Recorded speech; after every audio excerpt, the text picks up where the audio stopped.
निपुण महाराष्ट्र ॲपमध्ये मुख्याध्यापक लॉग इन करून आपल्याला आपल्या शाळेतील प्रत्येक इयत्तेसाठी शिक्षकांची नेमणूक करायची आहे आणि ती सुद्धा आपल्याला केवळ एकदाच करायची आहे।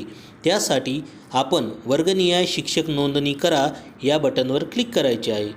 त्यानंतर 6 फॉर्मचा नमुना या खाली आपल्याला आपल्या शाळेतील सर्व वर्ग व तुकड्या याची माहिती आपल्याला बघायला मिळेल। यामध्ये आपण 6 प्रमाणे निर्धारित केलेल्या शिक्षकांची माहिती या ठिकाणी अपलोड करायची आहे। प्रत्येक वर्ग आणि तुकडी यामध्ये सर्व शिक्षकांची माहिती देण्यात आलेली आहे। आपण संबंधित वर्ग आणि तुकडीसाठी 6 प्रमाणे जी नोंदणी केलेली आहे ती या ठिकाणी नमूद करायची आहे। उदाहरणादाखल इयत्ता 2 तुकडी ए यामध्ये मी रोहित पवार सर यांची नेमणूक केलेली आहे।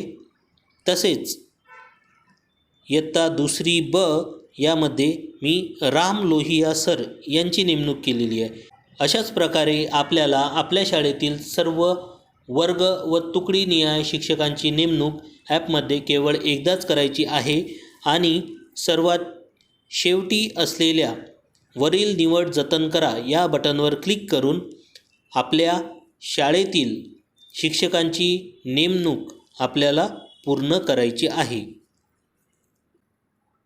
अशा प्रकारे आपण आपल्या शाळेतील शिक्षकांची वर्गनिहाय नोंदणी पूर्ण करणार आहोत। धन्यवाद।